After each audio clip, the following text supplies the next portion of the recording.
১৬ই অক্টোবর একটা Bangla cinema release হবে যার এখনও নাম ঠিক হয়নি।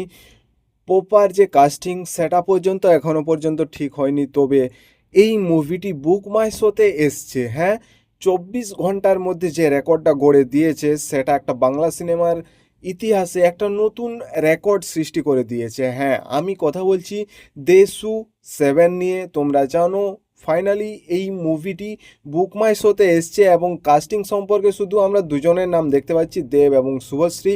এবং পরিচালনার দায়িত্বে আমরা দেখতে পাচ্ছি খাদান খ্যাত ডাইরেক্টর সুজিত রেণু দত্তকে। তো ফাইনালি এই মুভিটি বুক মাই শোতে আসার পর ২৪ ঘন্টার মধ্যে ট্রেন্ডিংয়ে চলে এসছে বুক মাই শোতে, এবং ২৪ ঘন্টার মধ্যে 4.2 কে ইন্টারেস্ট জেনারেট করতে পেরেছে, যেটা আজ পর্যন্ত কোনো বাংলা সিনেমার ক্ষেত্রে আমরা দেখিনি।